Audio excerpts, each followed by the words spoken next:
Mark and Sarah had been searching for the perfect place to start their new life together, and the old Victorian house on Elm Street seemed like a dream come true. With its creaky wooden floors, high ceilings, and a quaint attic, it had a charm that modern homes lacked.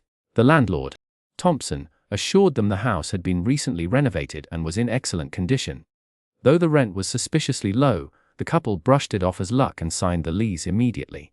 Their first night began peacefully. The movers had left just before dusk, and the couple spent the evening unpacking boxes and arranging furniture. As they settled into bed, exhausted, the house fell into an eerie silence, until the whispers began. At first, Sarah thought it was the wind rustling through the trees outside. But then came the footsteps, soft, deliberate, like someone pacing above them in the attic. Mark sat up, frowning. "Did you hear that?" Sarah nodded, her grip tightening on the blanket. "It sounds like someone's up there." They climbed out of bed, hearts racing, and crept toward the attic door. The narrow staircase was dark, the air thick with dust. Mark flicked on the light, but the single bulb flickered weakly, casting long shadows. The attic was empty, just as Mr. Thompson had insisted. No furniture, no boxes, no signs of life. Yet the whispers lingered, just beyond hearing, and the footsteps had stopped the moment they entered. Back in their room, Sarah tried to laugh it off. Old houses make noises, right? But neither of them slept well that night. And as the first light of dawn crept through the curtains, they couldn't shake the feeling that they weren't the only ones in the house. The first few weeks in the old house had been peaceful, but soon, Mark and Sarah noticed small things going missing. A hairbrush, a set of keys, a book Sarah had been reading. At first, they blamed each other, laughing it off as forgetfulness. But when Sarah's favorite necklace vanished from her jewelry box, the mood shifted. She'd worn it just the day before, and now it was gone. They tore the bedroom apart, checking under the bed, between the cushions of the couch, even in the pockets of coats they hadn't worn in days. Nothing. Then, one afternoon, Sarah ventured into the attic to unpack some boxes they'd left untouched since moving in. The air was thick with dust, and the wooden floor creaked under her feet. As she rummaged through a stack of old blankets, something glinted in the dim light, her missing necklace, coiled neatly atop a dusty trunk. Her stomach twisted. She hadn't been up here since they moved in, and Mark swore he hadn't either. That night, over dinner, they finally voiced their fears. "Things don't just move on their own," Mark muttered, pushing his food around his plate. Sarah nodded, her fingers tracing the returned necklace around her throat. The attic door, which they always kept closed, had been slightly ajar when she went upstairs. Neither of them had opened it. The next morning, Sarah's coffee mug was gone. They found it in the attic again, placed carefully on the same trunk, cold to the touch.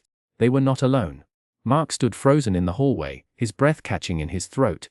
The reflection in the mirror showed something impossible, a tall, gaunt figure lurking just behind him, its hollow eyes fixed on his back. But when he spun around, the hallway was empty. "Sarah!" he called, his voice tight with unease. She appeared from the kitchen, wiping her hands on a towel. "Did you see that?" he demanded, pointing at the mirror.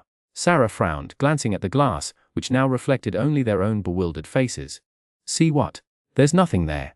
She touched his arm gently. "You've been working late all week. Maybe you're just tired."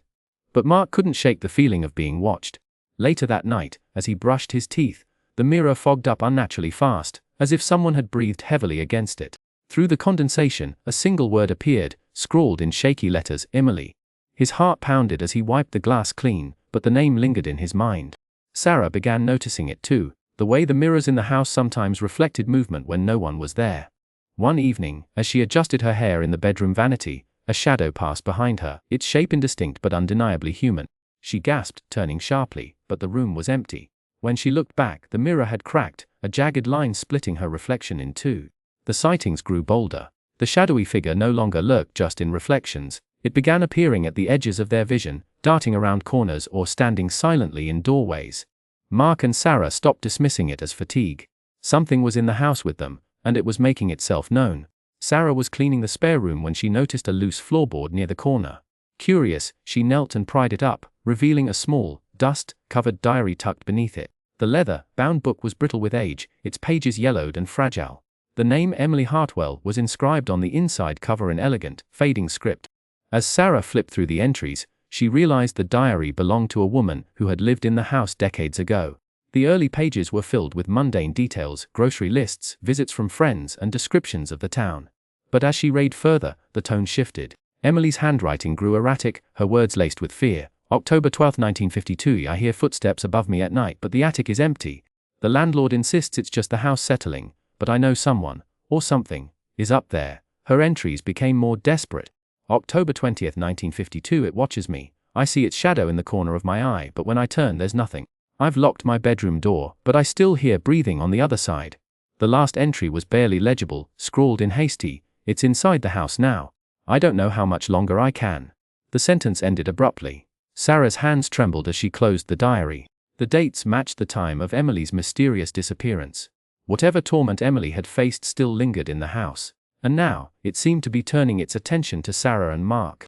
Sarah jolted awake in the dead of night, her breath coming in ragged gasps.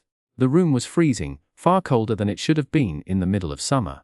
Her skin prickled with goosebumps as she felt someone pressed down on her. The weight was unmistakable, bony fingers tightening around her throat, icy and unrelenting. She tried to scream, but the sound caught in her chest, stifled by the invisible force. Across the bed, Mark stirred, groggy from sleep. "Sarah," he mumbled, rubbing his eyes. The moment he spoke, the pressure vanished. Sarah gasped, clawing at her neck, her pulse hammering. "What's wrong?" Mark flipped on the bedside lamp, his voice thick with concern. "There was someone on me," she choked out, her voice hoarse. "Hands around my neck." Mark scanned the room, but there was nothing. No intruder, no sign of disturbance. Only the oppressive cold that clung to the air, thick enough to see their breath. He reached for her, his own fingers trembling. "Your skin, it's freezing," he murmured. Before Sarah could respond, a whisper slitted through the room, so faint it could have been the wind. If the windows hadn't been shut.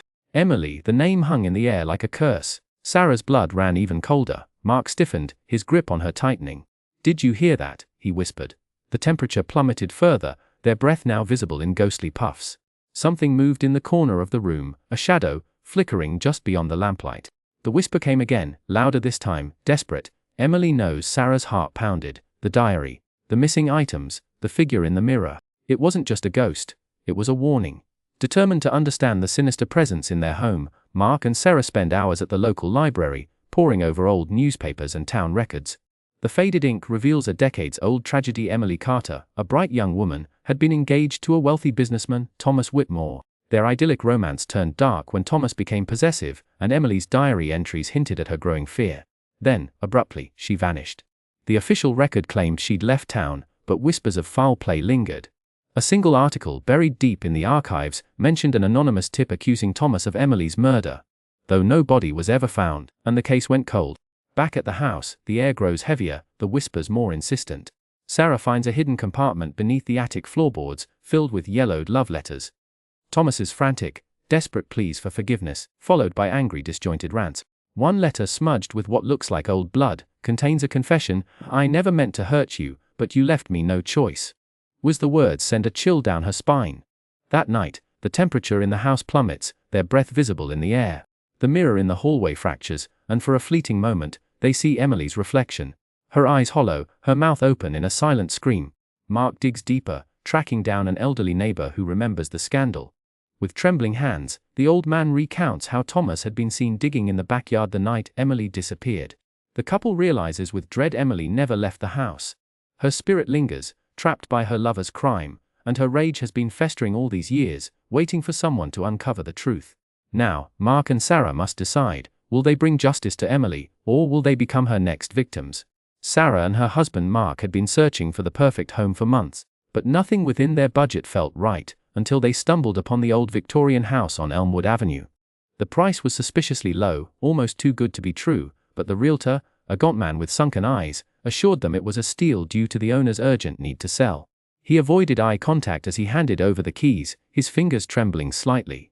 "Just needs a little love," he muttered, though the house looked impeccably preserved, as if frozen in time. The moment they stepped inside, the air grew thick with the scent of aged wood and something faintly metallic. The walls were lined with peeling floral wallpaper, and the floors creaked underfoot, groaning like a living thing. Mark laughed it off, calling it character, but Sarah couldn't shake the unease settling in her chest. That night as they lay in bed, the house fell into an unnatural silence, too heavy, too still. Then, just as sleep began to claim her, Sarah heard it, a whisper, barely audible, drifting down from the attic. It was a woman's voice, soft and mournful, though the words were indistinct. She sat bolt upright, nudging Mark awake. "Did you hear that?" she hissed. He groaned, rubbing his eyes. "Hear what? It's just the house settling." But Sarah knew it wasn't. The whispers came again, this time clearer, as if whoever, or whatever, was up there was drawing closer. The realtor had insisted the house was empty, yet the attic was clearly occupied. Sarah's skin prickled with dread as the whispers faded into silence, leaving behind a question that hung in the air like a curse. What else had the realtor lied about? Sarah stirred in the middle of the night, her eyelids fluttering open to the unsettling sensation of being watched. The bedroom was bathed in moonlight, casting long shadows across the floor. As her eyes adjusted, she gasped. A tall, shadowy figure loomed at the foot of the bed, its outline jagged and indistinct, as if it were made of smoke. Her breath hitched, fingers gripping the sheets. The figure didn't move, it simply stood there watching. Heart pounding, she fumbled for the lamp, and the room flooded with light. The figure was gone. Mark groaned beside her, rolling over. "What's wrong?" he mumbled. There was someone in here," she whispered, scanning the room.